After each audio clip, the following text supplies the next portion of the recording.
Viva a mais um episódio do podcast Economics. Hoje temos um convidado especial, o Fernando Silva, que nos vai falar. Antes de mais, ao Fernando, muito obrigado por teres vindo e por teres aceito o nosso convite. A pergunta que gostamos sempre de fazer, a primeira pergunta é: quem é o nosso entrevistado? Não é? Muito bem, Quem é o Fernando Silva? muito bem. Muito bom dia e muito obrigado pelo convite. Bom dia. É um prazer estar aqui convosco. Quem é o Fernando Silva? O Fernando Silva tem 57 anos, é casado com uma professora e é pai de 2 filhos, uma miúda com 27 anos e um rapaz com 24. É licenciado em Direito, é ribatejano, nascido e criado entre os concelhos de Vila Nova da Barquinha e Entroncamento. Que simpático. E fundamentalmente é isto. Ok.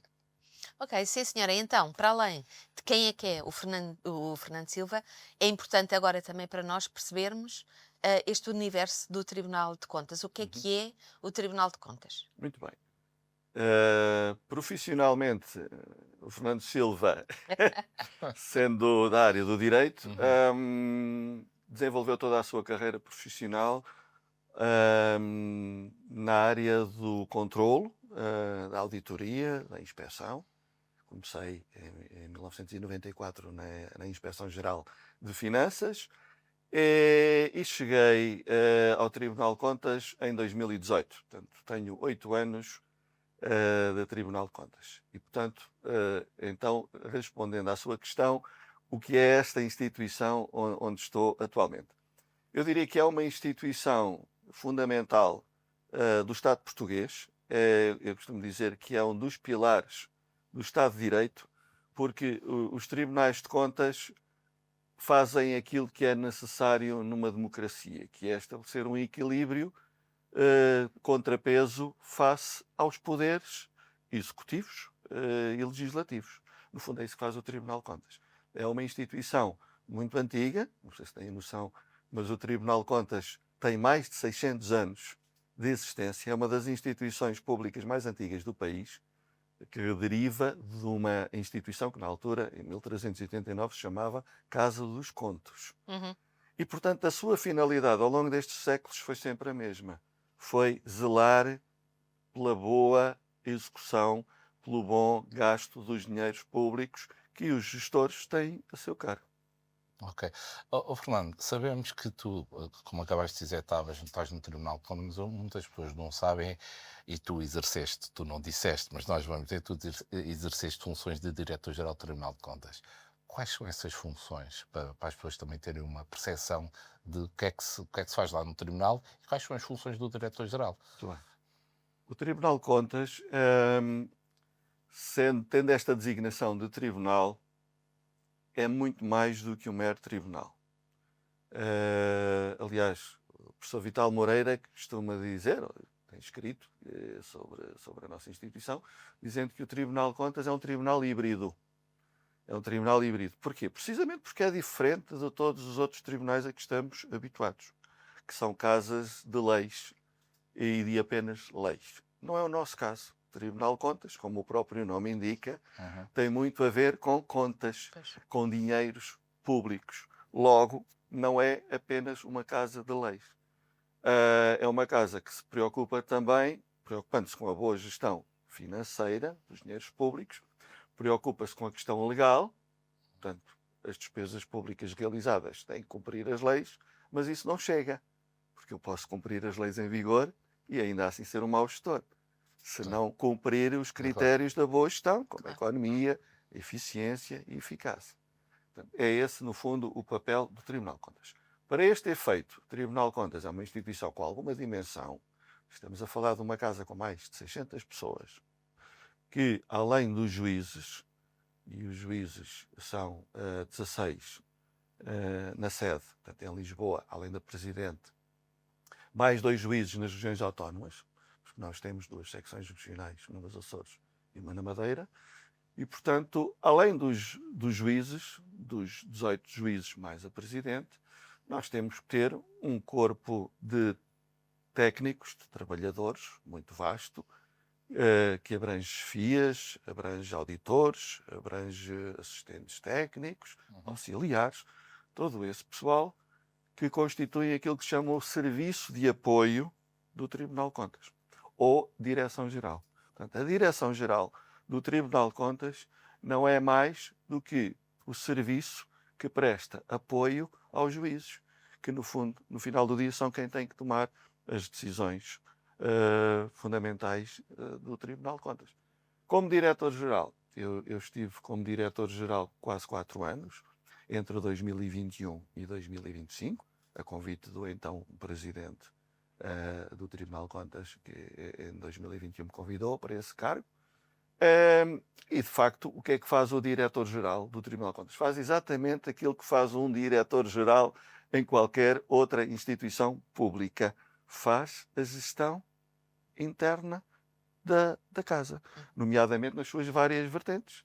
Gestão dos recursos humanos, a gestão financeira e patrimonial, a gestão dos sistemas tecnológicos, a gestão da secretaria, por sendo um tribunal. Temos também uma secretaria que trata, no fundo, dos processos jurisdicionais. Portanto, o diretor-geral faz isso, faz a gestão de todo esse manancial de pessoas e de meios que permitem ao Tribunal de Contas funcionar. Ok. Então o Fernando esteve como diretor-geral até 2025. Exatamente, até o ano passado. E depois? É assim, eu explicando um pouco melhor, eu entrei em 2018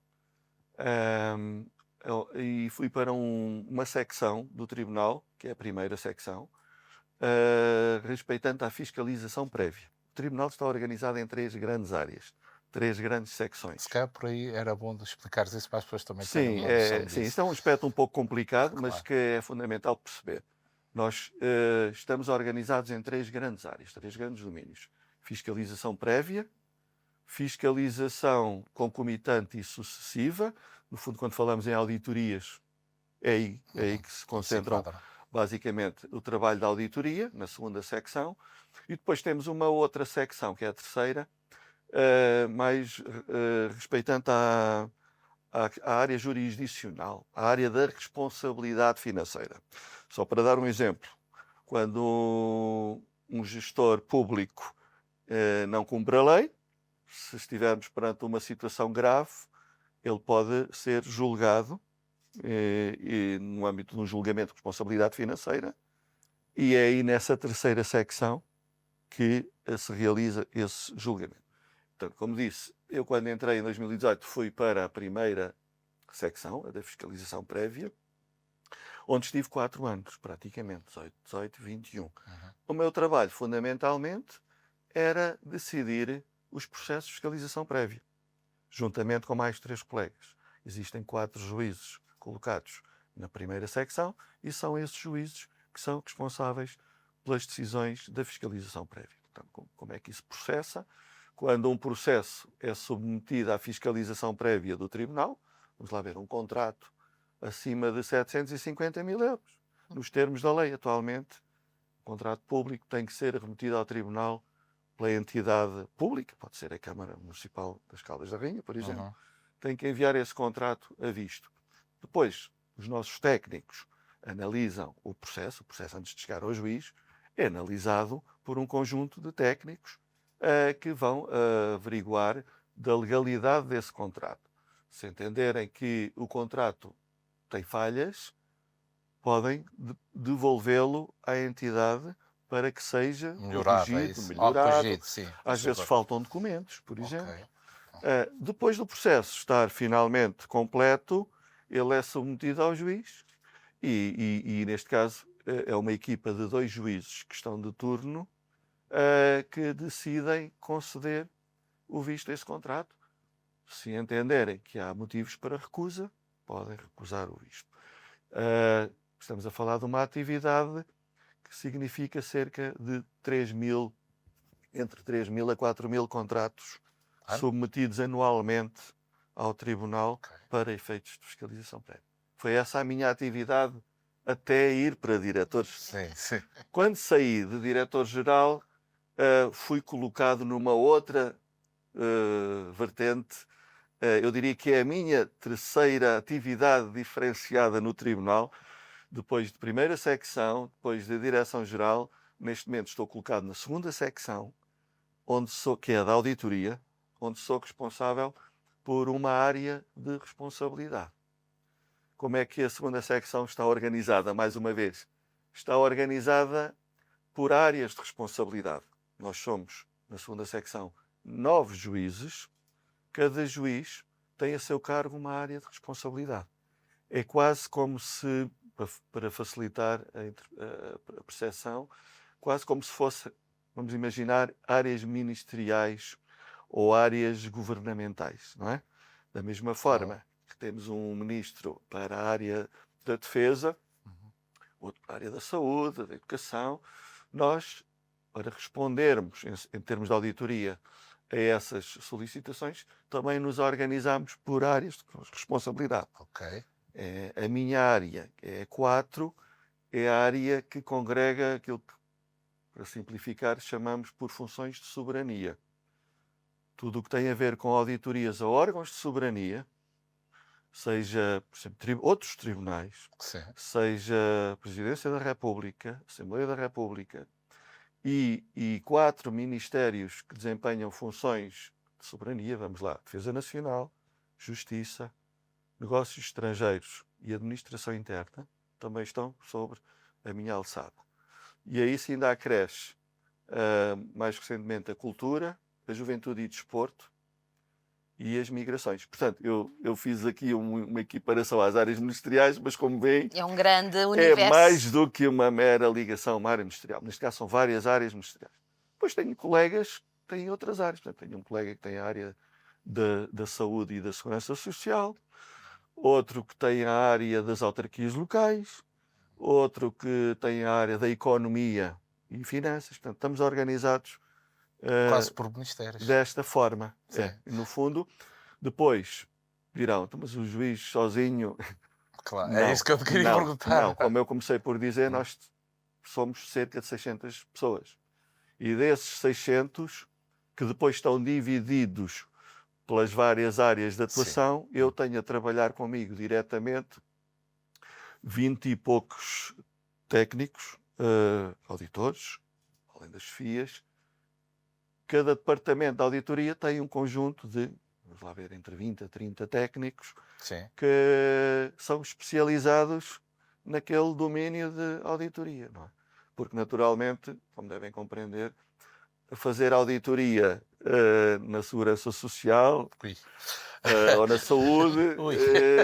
não é exatamente o mesmo que fazer em departamentos do Ministério da Defesa ou da Justiça ou dos negócios estrangeiros, que têm as suas especificidades. Não apenas em termos legislativos, não é? As leis que regem cada uma destas áreas são leis específicas. Existem naturalmente leis transversais, em termos de gestão administrativa e financeira, contratação pública, mas depois existe todo um conjunto de legislação específica. E, portanto, os nossos técnicos acabam por se especializar naquele Em cada enquadramento área, legal digamos. específico. Não é? Não é transversal, ou seja, os técnicos não, dentro dessas funções que tu acabaste de dizer, só estão focados, por exemplo, em órgãos de soberania, neste caso, sei lá, defesa. Sim. Não vão fazer a administração interna, por exemplo. Não, aí já não chegamos a esse nível de especialização. Ok. Os meus técnicos estão aptos a fazer auditoria hoje na defesa, amanhã na justiça, ok. no outro dia na administração interna. Ok, já. Não se misturam com as auditorias dos outros departamentos De das acordo. outras áreas. De acordo. O que não significa que haja aqui uma lógica que procuramos implementar de rotatividade, de rotação. Ok. As pessoas, ao fim de uns anos, num departamento de auditoria, Sim. devem mudar. Precisamente porque... Para terem um conhecimento mais abrangente também. E também porque lhes faz bem. Muitas Também. vezes Também. criamos raízes que nem sempre são boas quando estamos muito tempo na mesma área. O mesmo acontece com os juízes. No nosso enquadramento legal e regulamentar está previsto que um juiz não deve ficar mais do que 6 anos à frente da mesma área. Sim. Nós funcionamos numa lógica de planos trienais. Portanto, eu diria que um juiz faz 2 planos trienais Sim, e sim. ao fim de 2 planos trienais deve rodar, deve ir para outra área, Uhum. precisamente porque é bom para todos, pensamos nós, não é? É bom, este princípio O, da rotação é positivo. o processo de auditoria, ah, no- quando há alguma coisa que, enfim, não está exatamente de acordo com o que é esperado, normalmente como é que é? São feitas recomendações para melhoria e depois o acompanhamento, Sim, sim, exatamente. sempre no sentido de ir de encontro Muito àquilo bem. que é expectável, é Boa isto? questão, exatamente. É isso mesmo. Ou seja, o nosso trabalho de auditoria, o Filipe trabalhou comigo noutras Sim, vidas profissionais noutras vidas. em auditoria. O trabalho do auditor, que nem sempre é bem visto, como sabemos, é sempre encarado como alguém que vem bisbilhotar o que eu estou a fazer. Eu trabalhei na TAP e quando ouvíamos falar em auditoria ficávamos todos, o que é que vai acontecer a seguir? De Percebe facto, que existe essa existe ideia. e é impossível de acabar com ela, porque pelo simples facto de estarmos a falar em função controlo, a função controlo está na essência do ser humano. Portanto, ela é necessária. Agora, não temos que perceber que nem sempre é bem vista. O que nós procuramos fazer no tribunal é desmistificar esta ideia de que o Tribunal de Contas é um papão, que os juízes do tribunal são um papão e que os auditores são um papão. Que nós vamos para o terreno à procura do erro e da irregularidade. Isso é completamente falso. Admito que no passado, há muitos anos atrás, isso fosse assim. Nos tempos modernos não é. O Tribunal de Contas, eu costumo dizer, é uma instituição muito antiga, mas, ao contrário do que se pensa, não é antiquada. É bem moderna. E hoje os nossos auditores vão para o terreno numa lógica de pedagogia, de procurar ajudar as instituições a melhorar a sua gestão. Naturalmente, está na lei, se encontrarem ilegalidades, têm que as reportar, têm que as relatar. Esse é o nosso trabalho. Agora, basicamente, o que se faz numa auditoria é constatar aquilo que se verificou nos vários domínios da gestão e, no final, fazemos efetivamente um conjunto de recomendações. Normalmente, o bom relatório de auditoria para nós é aquele que termina sem a identificação de ilegalidades graves, porque são essas ilegalidades graves que podem ser encaminhadas para a terceira secção, neste caso, Sim. falta explicar um passo, encaminhar para o Ministério Público, porque funciona, mais uma vez somos um tribunal, funciona junto do Tribunal de Contas o Ministério Público, nós temos lá 5 procuradores gerais adjuntos, 3 na sede em Lisboa e mais um em cada secção regional. Sim. E quando nós detectamos ilegalidades que entendemos que podem dar origem à responsabilidade financeira, encaminhamos o relatório para o Ministério Público. E é o Procurador-Geral Adjunto que, no fundo, decide se há matéria para avançar para julgamento ou se, por isso, simplesmente entende, não, isto não é assim tão grave e arquivo. Portanto, é assim que as coisas funcionam. Portanto, eu diria que nós não temos interesse nenhum em que os nossos relatórios terminem na fase de julgamento. Agora, há sempre recomendações a fazer, porque é impossível, eu diria que é quase impossível chegarmos a uma organização e não encontrarmos aspectos de melhoria, aspectos que podem ser melhorados. E é aí que o que é que nós fazemos? Fazemos, de facto, uma lista de recomendações que depois não caem em saco roto. Nós não fazemos um relatório com uma lista de recomendações e depois terminou a auditoria e esquecemos. Não, não funciona assim. Nós, no relatório, prevemos logo que daqui a 6 meses Então, queremos saber o que é que a instituição fez para dar cumprimento a estas recomendações. E fazemos esse acompanhamento de 6 em 6 meses. Muitas vezes não chega a 6 meses para implementar, se forem coisas mais complexas. Sei lá, por exemplo, às vezes a nossa recomendação implica uma alteração legislativa. E, portanto, isso já não depende apenas Claro. da entidade. é um processo demorado É um também. processo mais demorado e, portanto... Agora, o que fazemos é, de 6 em 6 meses, questionamos a entidade até das duas uma. ou ela nos demonstra que aquela recomendação da nossa parte foi um exagero e, portanto, não faz sentido, e nós estamos disponíveis para assumir isso, se aceitarmos e acharmos que a entidade tem razão, ou então, se ela não nos consegue convencer, nós vamos insistindo, insistindo, insistindo, até que a entidade cumpra. Portanto, muito do meu trabalho atual é não só acompanhar as novas auditorias que estão a ser lançadas, mas fazer o acompanhamento, que nós chamamos o follow-up, Sim. das auditorias, muitas delas terminadas, eu tenho auditorias terminadas há 5 anos, que ainda estão a ser acompanhadas em termos de cumprimento de recomendações. Está a ver? E no limite, se a entidade, vamos imaginar que a entidade não demonstra interesse em cumprir as recomendações. Isto pode dar origem a uma sanção, porque, mais uma vez, sendo um tribunal, o incumprimento reiterado e não justificado das recomendações do Tribunal de Contas pode dar origem à responsabilidade financeira. Fernando, vamos continuar, vamos só fazer aqui uma pequena pausa, mas essa ideia é interessante. Voltamos já. Yes the People, damos valor às pessoas e às organizações. Yes the People, uma marca com valor. Bem-vindos, estamos de volta do nosso podcast Economist. Hoje temos Fernando Silva. Fernando, continuando o raciocínio, que está a ser bastante interessante, continua a expor o teu raciocínio. Portanto, eu estava a falar na questão das recomendações, que é um aspecto fundamental, porque essas recomendações não são apenas para gestores, muitas vezes são para governantes.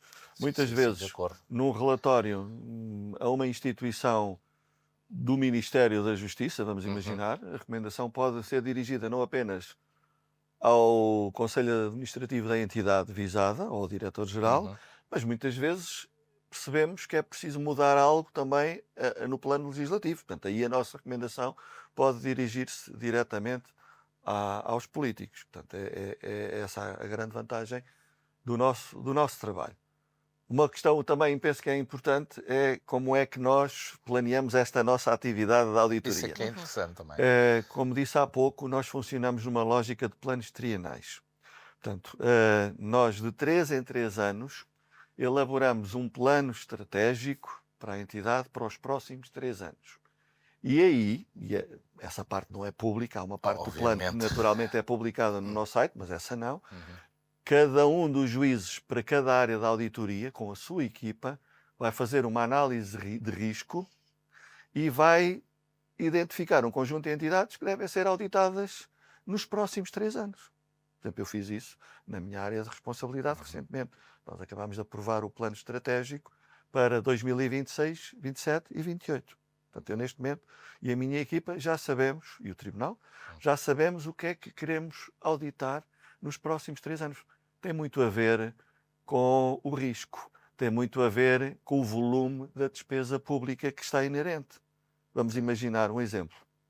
É sabido que o setor da defesa vai ter um crescimento exponencial em termos de dispêndio de dinheiros públicos, por força do momento que vivemos, não é?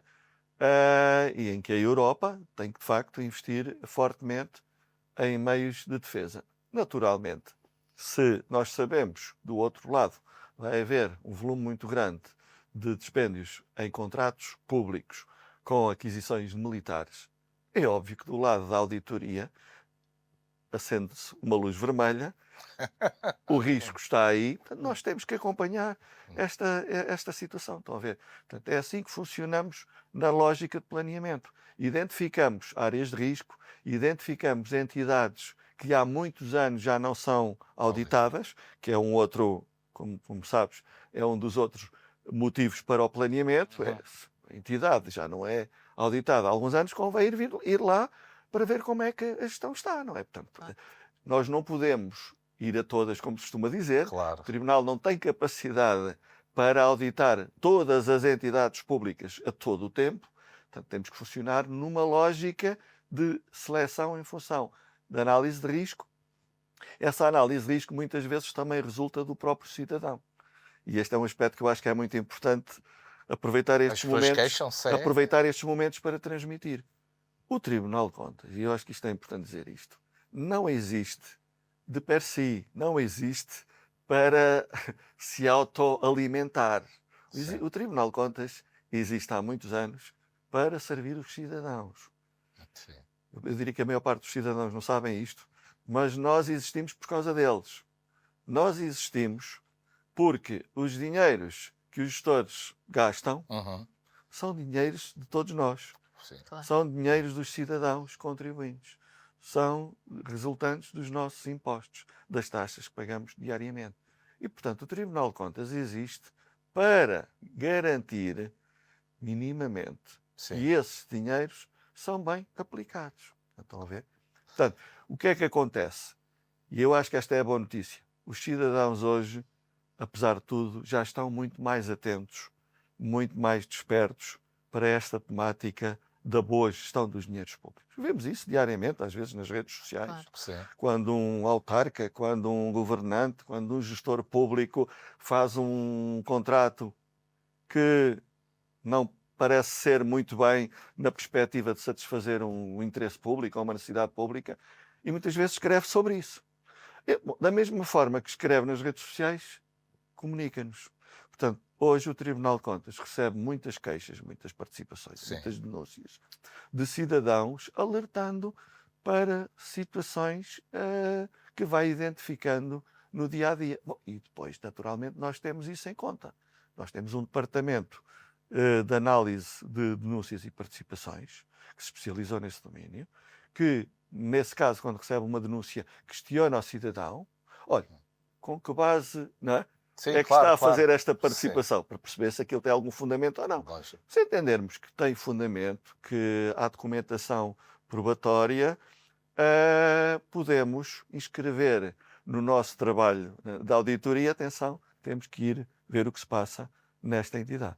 Então, o que estás-me a querer dizer, para as pessoas perceberem lá em casa, é vocês têm um plano trianual, mas também te fazem as chamadas auditorias extraordinárias. Sim, claro. Ok? Mediante, digamos, essa análise que esse tal departamento faz perante essa denúncias, Claro. sugestões, casos. É isso? Claro, quer dizer, nós temos o nosso plano trienal, como qualquer instituição de controle faz, mas isto não impede que, se verificarmos que há uma denúncia numa situação grave Sim. que não pode esperar, podemos suspender, porque aí vamos lá ver, nós aí temos alguma maleabilidade, somos Sim. independentes. Claro. O Tribunal de Contas não recebe ordens, nem depende de outros poderes, sejam eles quais forem, Executivo, Legislativo, Assembleia da República, Claro. Governo, Se calhar Presidência. podia haver interesse de algumas pessoas, mas não fazem Sim, mas isso. tem que estar. Nós ó, temos Não que vou por estar, aí. não é? Portanto, se for, aliás, a sua marca distintiva é a independência. Sim, No sim, dia é que o Tribunal de Contas deixar de ser independente, pode fechar as portas. Uhum. E por isso, efetivamente, nós podemos realizar ações concretas para ir averiguar o que se passa num determinado domínio. Aliás, diria mesmo que esse é o caminho, é o futuro, porque o Filipe também é do tempo, e eu, em que as auditorias decorriam serenamente, íamos ver coisas que tinham acontecido há 4, 5 e 6 anos atrás, verdade, é verdade. quando mais distantes muitas vezes. Isso hoje já não pode ser assim. As coisas hoje, com a rapidez dos tempos, a forma Sim, como sim. vivemos, temos que auditar o que está a acontecer. E por isso, isto não é uma invenção sequer nossa. Todos os tribunais de contas e instituições superiores de controle a nível mundial estão a substituir os modelos tradicionais da auditoria a posteriori Sim. por auditorias em tempo real. Não Auditorias será, se calhar, concomitantes. auditorias perspectivas? Estar já a fazer uma auditoria a nível da perspectiva, ou estão a fazer auditorias do momento, como tu estás a dizer? Não, para já o interessante é estar em cima do acontecimento. Vamos imaginar, estamos a perceber que estão a acontecer, que estão a ser lançados contratos de muitos milhões. Ok. Se pudermos auditar aquilo que chamamos um controle concomitante, Sim, enquanto as coisas estão a acontecer, qual é a grande vantagem? E na lógica do que eu disse há pouco, nós não vamos à procura do erro. sim. Nós queremos é evitar que o erro aconteça. Claro. Algo que não se consegue muitas vezes com o controle sucessivo. Porque o Isso não controle está feito. sucessivo, vamos ver o que já está feito. Claro. E, portanto, vamos identificar e relatar aquilo que correu mal. Mas se o erro está feito, já não é possível corrigir. uma ação de controle concomitante. Muitas vezes ainda vamos a tempo de fazer recomendações para redirecionar, para que o gestor redirecione a execução da sua política, do seu contrato. Estão a ver? Portanto, ainda vamos a tempo de corrigir. Ok. Ok. Isso levanta-me aqui uma questão de funcionamento da própria estrutura do tribunal. Porque o facto de terem essa elasticidade que hoje em dia somos todos obrigados a ter, também vos deve obrigar a ter uma dinâmica diferente daquela que tinham. Não sendo possível, digo eu, dentro do limite do razoável, ir pondo cada vez mais pessoas, como é que vocês funcionam e ultrapassam isto que será com certeza um desafio? Bom, é assim. Há aqui processos de inovação a serem. Ainda bem que fala nisso, que esse é um aspecto que gostaria de salientar também. O Tribunal está neste momento a passar por um processo de inovação. Volto a dizer, somos antigos, mas não somos antiquados. Aliás, neste domínio desenvolvemos, quando eu era diretor-geral, na altura demos início a um processo, a um projeto com a OCDE, financiado pela Comissão Europeia, de utilização da inteligência artificial em auditoria. Portanto, e isto foi conduzido por um departamento que criámos no Tribunal, que se chama CITME, Centro de Inovação, Tecnologias e Metodologias. Podia simplificar, podia-lhe chamar um Innovation Lab, um laboratório de inovação. Ok.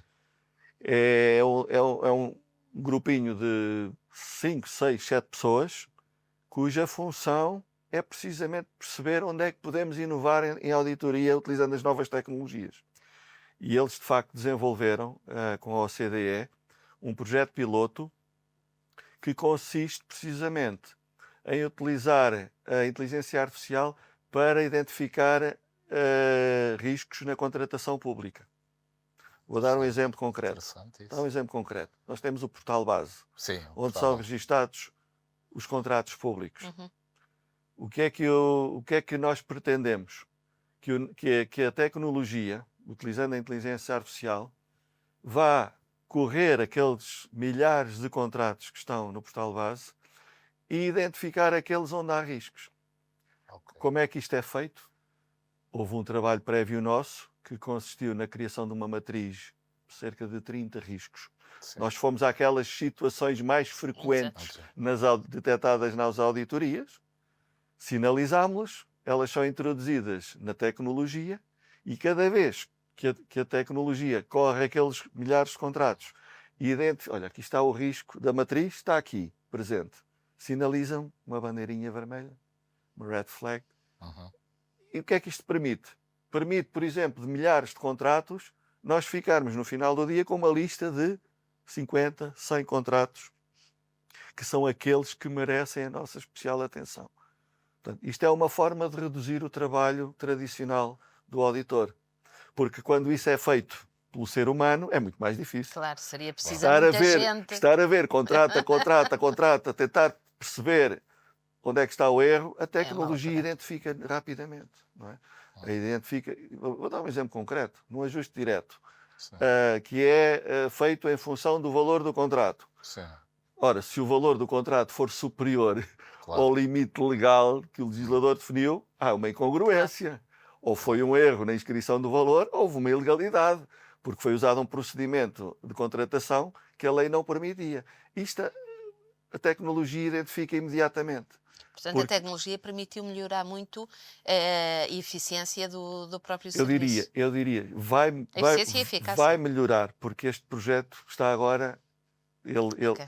criámos agora a infraestrutura e vamos pô-lo agora à disposição das equipas de auditoria para cada área de responsabilidade em auditoria, poder fazer isto com os seus contratos. Não é? Eu posso utilizar esta metodologia nos contratos que tenho na área da defesa, da justiça, da administração interna, os outros colegas na área da saúde, da segurança social, das autarquias. Mas esses riscos alocados é em função do montante ou em relação do procedimento? Pode ser de variedíssimas coisas, pode ser em função dos valores, pode ser em função dos prazos, pode ser em função do adjudicatário. Vamos lá ver, há algo que hoje é muito difícil de detectar, é aquele padrão comportamental em que se adjudica sempre aos mesmos.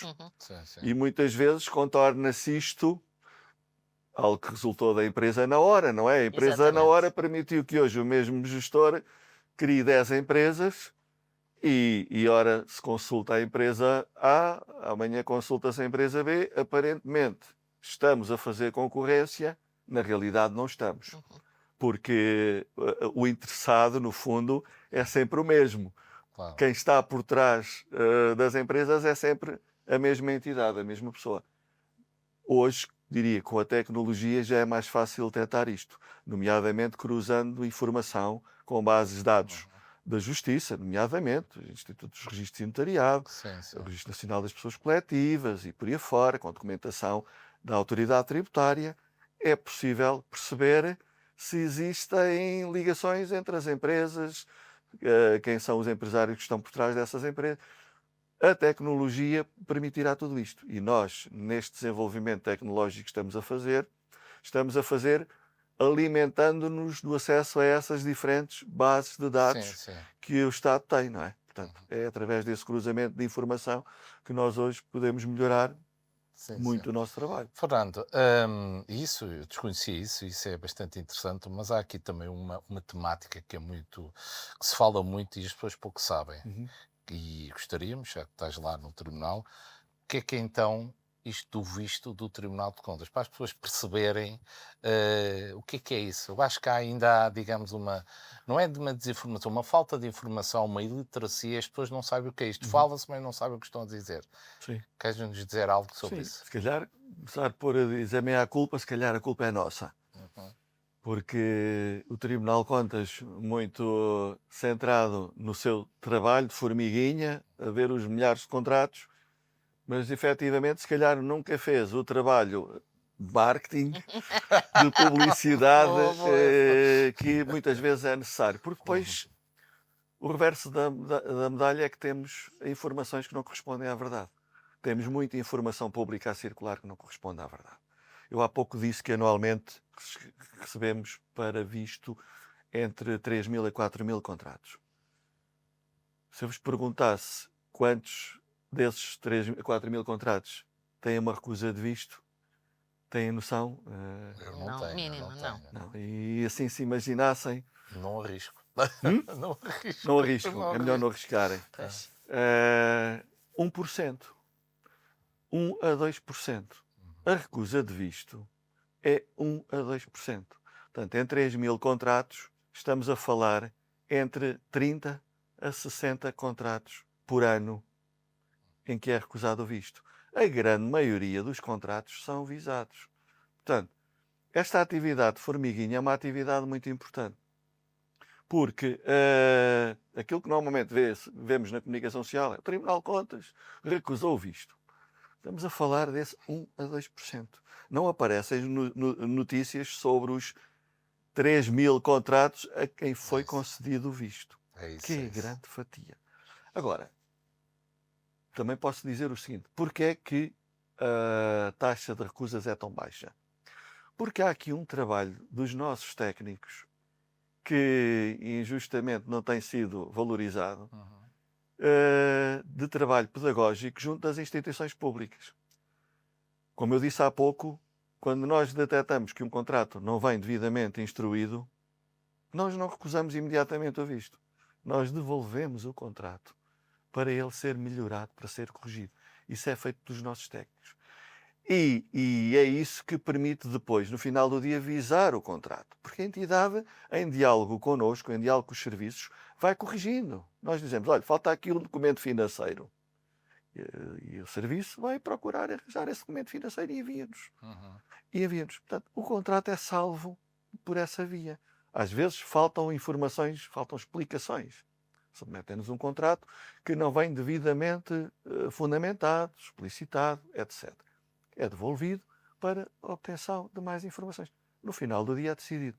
Portanto, a margem de recusa é muito baixa porque, na grande maioria dos casos, nós conseguimos salvar os contratos. Não conseguimos salvar aqueles casos em que, por exemplo, A entidade deveria ter feito um concurso público e fez Claro. um ajuste direto. Claro. Claro, Então não claro. é possível salvar. O erro está feito. Esta é a grande virtualidade da fiscalização prévia que não é bem reconhecida. Porque a fiscalização prévia, citando o saudoso professor Sousa Franco, que eu não me canso de o fazer, Uhum. já na altura, no tempo dele, acusavam a fiscalização prévia de ser força de bloqueio à gestão pública. E ele, na altura, respondia de uma forma muito simples. O visto prévio, força de bloqueio, só se for bloqueio das neiras e disparates. É porque, É uma boa resposta. é porque o visto prévio impede que a asneira ou disparate se consume na prática. Estão a ver? Claro. Portanto, é esta a grande vantagem. Enquanto que uma auditoria, a posteriori, vai identificar o erro, Sim. mas o erro já está feito, podemos recomendar, como há pouco dizíamos, para o futuro, mas o erro já está feito. A fiscalização prévia tem essa virtualidade. É que nós analisamos o contrato quando ele já está celebrado, mas ainda não produziu efeitos. Ok. E, portanto, antes de produzir efeitos, nós vamos analisá-lo no cumprimento da lei. Se considerarmos que ele é ilegal, então emitimos uma recusa de visto e o contrato não pode produzir efeitos. Eu sei que isto é incómodo. Eu sei que dizer a um presidente de Câmara, ou a um diretor-geral, a um presidente de um instituto público, olha, tem aqui um contratozinho que lhe deu muito trabalho, lançou o procedimento, assinou o contrato, tudo bem, mas este contrato não cumpre a lei. Portanto, não vai poder produzir efeitos. Sim, sim, sim, sim. É esta a grande questão. Agora, diria que seria a próxima questão. Claro. Vamos ter que fazer aqui mais um pequeno intervalo. Fiquem connosco, voltamos já a seguir. Fora da Caixa, a rádio 100% positiva, 24 horas por dia. Bem-vindos novamente, estamos no podcast Economics, o nosso convidado Fernando Silva. Fernando, continuando que estávamos a falar sobre o visto do Tribunal e a saber dos últimos acontecimentos que têm acontecido sobre o visto e a comunicação, o que é que nos podes dizer em relação a isso? Quais são os impactos, que se isso pode ter alguns impactos em relação do visto? Bom, sobre esse assunto, não gostaria de entrar em grandes pormenores, uma vez que o processo legislativo está em curso. A única coisa que eu, em relação a isso, gostaria de dizer, até a título pessoal, porque, além de juiz conselheiro, naturalmente, sou cidadão e, portanto, Sim, claro. também olho para estes assuntos nesta perspectiva enquanto cidadão. E a única coisa que eu realmente me deixa triste é porque aquilo que se anuncia, nomeadamente com a alteração do limiar do visto de 750 mil euros para 10 milhões de euros, eu diria que é uma subida exponencial que na prática significa o fim do visto. Sejamos sinceros.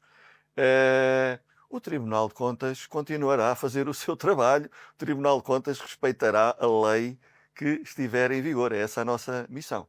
Agora, numa perspectiva de cidadania, vejo com alguma tristeza o fim de uma forma de controlo que, na perspectiva do cidadão, é positiva, porque, como disse há pouco, permite evitar o erro, permite evitar a asneira.